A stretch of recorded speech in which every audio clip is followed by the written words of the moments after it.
Assam state journalist ইউনিয়নের পক্ষ থেকে আগরতলা প্রেস ক্লাবের কর্মকর্তাদের তাদের একনিষ্ঠ কর্মকাণ্ডের জন্য সম্বর্ধনা প্রদান করে সম্মানিত করা হলো। উল্লেখযোগ্য যে আগরতলা সফরকালে আসাম স্টেট জার্নালিস্ট ইউনিয়নের কর্মকর্তারা এই সম্বর্ধনা অনুষ্ঠানে অংশগ্রহণ করে তারা সম্মাননা প্রদান করেন। এদিনকার অনুষ্ঠানে আগরতলা প্রেস ক্লাবের পক্ষ থেকে সভাপতি শ্রী প্রণব সরকার, সম্পাদক রামকৃষ্ণ দে, ট্রেজারার রঞ্জন রায়, সহকারী সম্পাদক অভিষেক দে, কমল চক্রবর্তী এবং অন্যান্য সদস্যরা উপস্থিত ছিলেন। এদিন আসাম স্টেট জার্নালিস্ট ইউনিয়নের পক্ষ থেকে বরাক উপত্যকা সম্পাদক তাপস নাথ এবং উপদেষ্টা সদস্য গৌতম তালুকদার, রাজা দেবনাথ এবং অন্যান্য সংগঠন কর্মকর্তারা উপস্থিত ছিলেন। উল্লেখযোগ্য যে এদিন বিকশিত ত্রিপুরা কতটুকু বাস্তব এ নিয়ে এক আলোচনা সভার আয়োজন করা হয়। এই আলোচনা সভায় বিস্তারিত তথ্য তুলে ধরেন সভাপতি প্রণয় সরকার।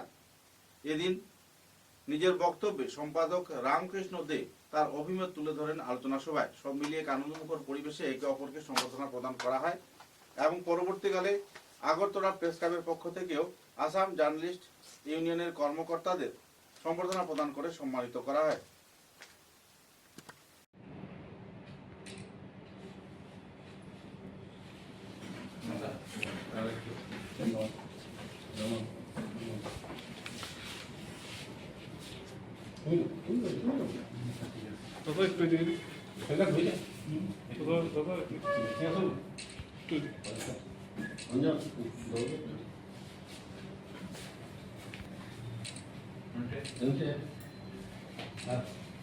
থাকে পারিবারিক বা কাজের, সেটা থেকে একটু আমরা নিষ্কৃতি পাবো।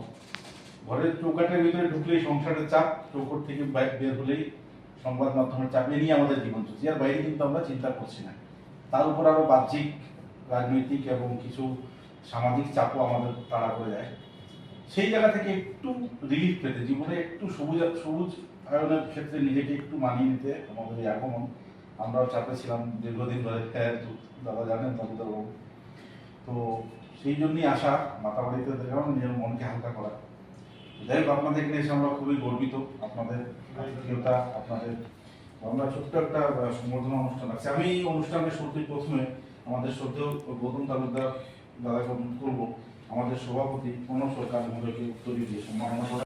থেকে যেসব সাংবাদিক ভাইয়েরা এসেছেন সবাইকে আমরা আগরতলা প্রেস ক্লাবের পক্ষ থেকে এবং আমাদের সম্পাদক রয়েছেন, এখানে সভাপতি রয়েছে, কোষাধ্যক্ষ, সহকারী সম্পাদক রয়েছেন, সবার পক্ষ থেকে, প্রেস ক্লাবের পক্ষ থেকে আপনাদের প্রথমে স্বাগত জানাই। আপনারা এসেছেন, আপনারা যেটা বলছেন যে বিকশিত ত্রিপুরা কতটুকু সম্ভব, আপনারা যে এসছেন, বরাক থেকে যে এসছেন, তখন আসার পথেই আপনারা সম্ভবত বিকশিত ত্রিপুরা অনেকটা দেখতে পেয়েছেন। কারণ কি, এখান থেকে আসতে আগে ভ্রমণবার আসতে হতো, তারপরে গাড়িতে উঠতে হতো, তারপরে আপনারা এখানে আসতেন।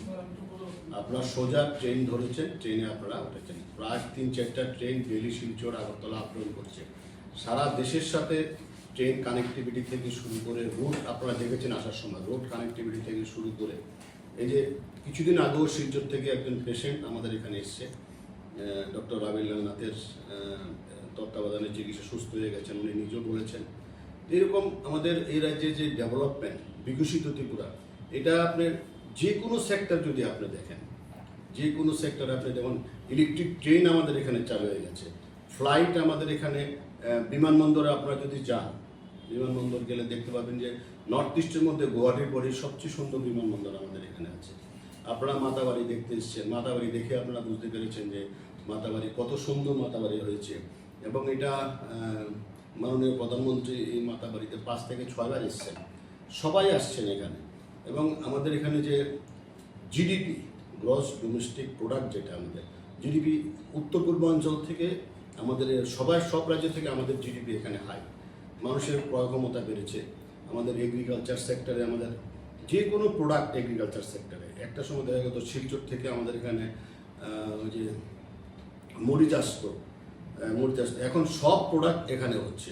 আমাদের সবগুলো সেক্টরে ত্রিপুরা এখন বিকশিত ত্রিপুরা অনেকটা, যেটা মাননীয় প্রধানমন্ত্রী প্রথমে বলেছিলেন যে বিকশিত ত্রিপুরা, উনি বলেছিলেন হীরা, মানে রোডওয়ে, রেলওয়ে, হাইওয়ে, এরকম 4টা সেক্টর বলেছিলেন। 4টা সেক্টরই আমাদের এখানে প্রায় কমপ্লিটের পথে। এবং দেখবেন যে ন্যাশনাল হাইওয়ে আপনারা আসার পথে দেখেছেন কাজ হচ্ছে, যেটা আপনার 4 লেন হয়ে যাবে এখন। সরাসরি আপনারা শিলচর হয়ে একটা ট্রেন একদম মিজোরাম পর্যন্ত যাবে। বাংলাদেশের সাথে আমাদের রেল কানেক্টিভিটি হচ্ছে প্রায় শেষের পথে। তো একটা আন্তর্জাতিক যে একটা নর্থ ইস্টের যে একটা চিকেন নেক বলা হয়, আমরা এখন চিকেন নেকের মধ্যে এন্ট্রি পয়েন্ট হলো ত্রিপুরা। এবং এই এন্ট্রি পয়েন্ট আমরা যদি চেকপোস্টে যান, কালকে যদি আপনারা চেকপোস্টে যান, চেকপোস্টে দেখতে পারবেন অনেকটা পাঞ্জাবের ওয়াঘা বর্ডার মতো আমাদের এখানে ফ্ল্যাগ ওঠানো হয়। তো ত্রিপুরা একদম ফোকাসের মধ্যে রয়েছে সেন্ট্রাল গভর্নমেন্টের, কারণ এটা আমাদের বাংলাদেশ থেকে শুরু করে বিভিন্ন কান্ট্রি চিকেন নেকের মধ্যে রয়েছে। এবং এই কারণে ত্রিপুরাটা এখন অনেক ডেভেলপড হয়ে গেছে। আপনারা যে প্রেস ক্লাবে আসছেন, দেখেছেন যে প্রেস ক্লাব এরকম প্রত্যেকটা সেক্টরে দেখবেন আমাদের এখানে বিকশিত। তবে আপনারা যদি জিজ্ঞেস করেন যে সব কিছু তো হয়ে গেছে, না, সব কিছু হয়নি, এখন অনেক কিছু বাকি রয়েছে। কিন্তু যেভাবে এগিয়ে যাচ্ছে এইভাবে আমাদের ত্রিপুরা নর্থ ইস্টের মধ্যে, আমাদের ত্রিপুরা আসামের পরে আমরা একটা ভালো জায়গাতে আমরা পৌঁছে যাব। ধন্যবাদ। শেষ পর্যায়ে সম্পাদক মহোদয়ের কাছ থেকে দুটো শব্দ শুনতে চাইব এবং ওনার অনুভূতি জানতে চাইব।